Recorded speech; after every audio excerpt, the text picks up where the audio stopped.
السلام عليكم ورحمه الله وبركاته. معاكم اخوكم مصطفى من جديد ان شاء الله حاجه قناتكم يوميات غاوي بدري. النهارده ان شاء الله هنعمل عمليه نقل، هنعمل عمليه عزال. يعني ايه؟ يعني انا الزوج ده عنده لا قوه الا بالله مع فروخ لا قوه الا بالله. الزوج ده والزوج ده، الزوجين دول يعني.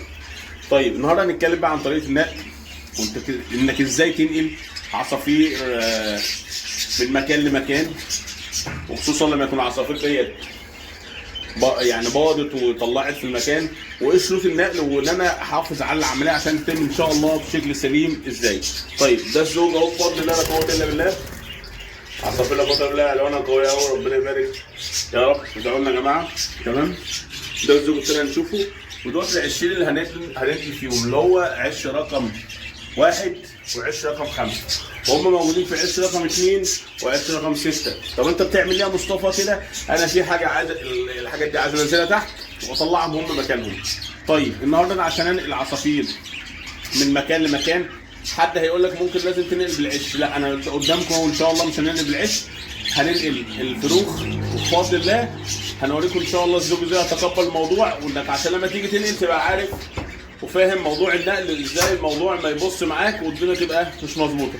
البيض لو عايز تنقل سهله، ممكن تحضر بيض مكان بيض، لكن احنا النهارده هنوريكم الاهم، اللي هو لما انا عاوز انقل الفروخ بقى، عشان البدايه ما تقلقش. بص بسم الله، 1 2 3 3 خطات بتوعنا. الذكر لا قوه الا بالله، الانثى ايه جوه لا قوه الا بالله، الزوج. ربنا يبارك الجميع يا جماعه. وادي الفروخ اهي، اللهم صل وسلم على سيدنا محمد. الفروخ اهي، وادي الزوج اهو ماشي. ده اول زوج. طيب الزوج الثاني نخبط الثلاث خبطات بتوعنا، وادي الذكر بره، الانثى برضه طلعت بره اهي. ادي الزوج اهو لا قوه الا بالله. حاجاتكم يا جماعه. وادي الفروخ معاهم 3 فروخ. احنا محضرين الباقي. انتوا عارفين انا ما بحبش اخلي تحت الزوج اكتر من 3 حتت 4 حتت بالكتير، عشان الحاجه تطلع صحتها زي ما انتم شايفين كده بفضل الله، ما فيهاش مشاكل وصحتها حلوه والدنيا جميله. بصوا العصافير لسه صغار ازاي، وما شاء الله ريش القطن اللي هو ريش البطانه قوي ازاي، دليل على صحه العصفور. بصوا حاجه تاكد وتبقى صحتها كمان حلوه، ما فيهاش مشكله وما تخسش منك وتعدم منك. فانتوا عارفين ان انا بحب اعمل كده. طيب هننقل ازاي يا مصطفى؟ انا بقى بكون العش اللي ابوي مثلا ده مجهزه او ايا كان في نشاره. تمام. يكون العش في نشاره. بصوا الام من حنيتها يكون العش في نشاره. طيب نجيب العش اهو، نجيب العش اللي هو فوق اهو، نوريكم العش. بصوا العش اهو في نشاره اهو، في طبقه نشاره. طيب انا ممكن اعمل ايه تاني يا مصطفى عشان وانا بنقل ابقى دايما ويعني النتايه مش قلقانه مني، وانا العمليه تتم ان شاء الله بشكل سليم نوعا ما؟ باخد شويه نشاره من دول كده، باخد شويه نشاره من دول اهم وافرشهم كده. هاخد شويه نشاره، هتقول لي متبهدلين، ما انا قاصد ان انا اخدهم متبهدلين. هاخد شويه نشاره من دولت وافرشهم كده. بصوا كام كبشه اهو اللي هم دولت، وافرشهم. ليه؟ دولت النشاره اللي انا خدتها دي ببهدلتها كده بفضلاتها فيهم ريحه الزغاليل، فيهم ريحه الزغاليل. تمام. فبالتالي بفضل الله النتايه ان شاء الله مش هتاخد وقت عبال ما تخش الزغاليل تاني، ومش هتخاف وهتكمل الدوره الطبيعيه جدا. خلاص خدنا شويه نشاره زي ما قلنا وفرشناها كده.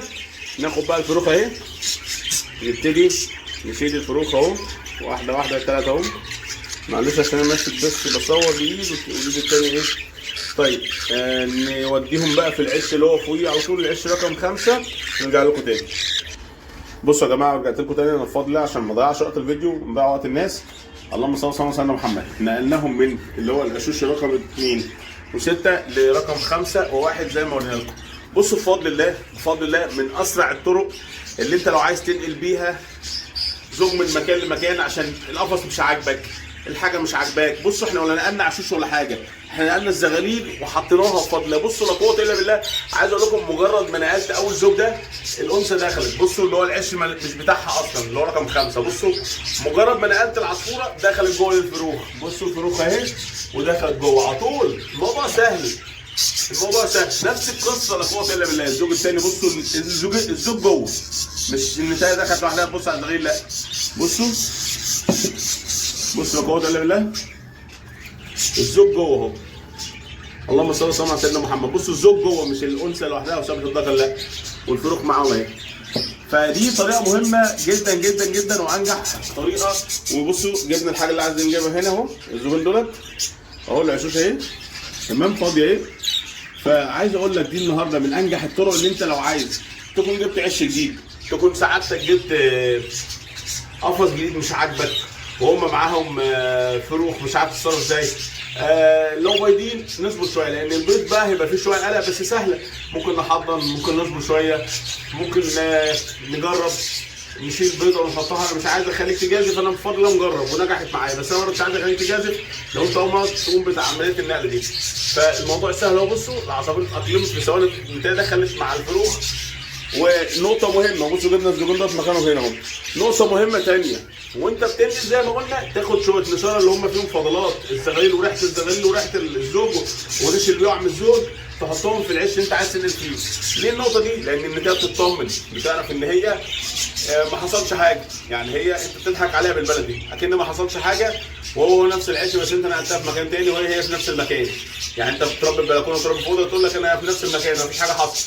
بص يا قدر بالله النتايه دخلت، مجرد ما العصافير دخلت كده اعرف الناس بتستغل وتطمنت خلاص. طيب اطمن ازاي واتاكد يا مصطفى كمان؟ بفضل الله هتيجي بالليل تمسك الزغاليل تشوفها واكله لا.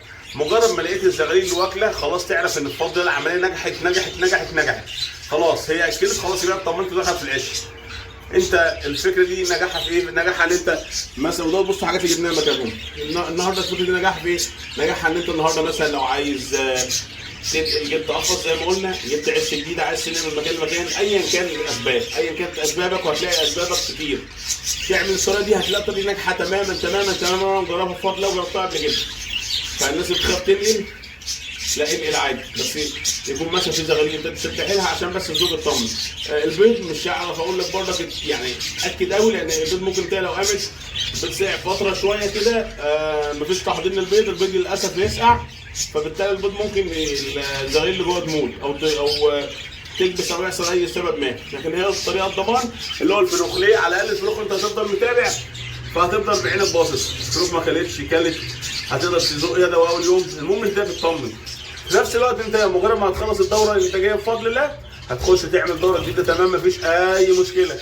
هتخش تعمل دوره جديده في العشوش الجديده اللي هي مش مكانها اصلا ولا اي حاجه. انا مش عشان انا بربي يا جماعه في سلاكه ملحمه في بعض، لا انت ممكن تطبق الفكره في عادي في اي حاجه. المهم تمسك الزغاليل زي ما قلنا وتاخد شويه نشاره من اللي هي فاطمه تحت تحطها للنتايه عشان تطمن هي والذكر ويشموا فيهم ريحه نفسهم، لان الفروخ الام والاب بيبقى عارفين ريحتهم. بيبقى الريش اللي بيقع لما اثناء الاب والام بياكلوا الفروخ، الريش ده بيبقى ريش مثلا طالع من العصافير الكبيره مثلا الذكر او الانثى، فبالتالي برضك بيبقى فيه اطمئنان شويه للزوج الكبير. فالطريقه سهله، طريقه بسيطه جدا اهي نفذناها بصوا في ثانيه وشوفنا النتيجه في ثانيه برضك بفضل الله. بصوا الزوج ده مش عايز يطلع اصلا، اكن ده عش اللي هو انت فيه وطلع فيه الفروخ. بصوا من ساعه ما بتصور مش عايز يطلع اصلا.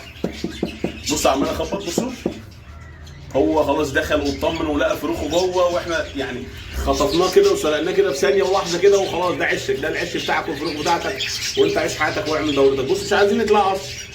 بصوا في ناس تقول لك اصل انا باجي الا مصطفى ده ما بيخشوش ولا يبص على العش ممكن يقعد يوم واثنين والزغاليل تموت. لا اعمل اللي انا قلت لك عليه بنفس التكنيك كده ان شاء الله هتلاقي الدنيا سهله وبسيطه. طريقه سهله وبسيطه ما فيهاش اي حاجه. تمام؟ اتمنى ان شاء الله المعلومه والفكره تكون وصلت. اتمنى لو اللي فات حلو فاللي جاي احسن.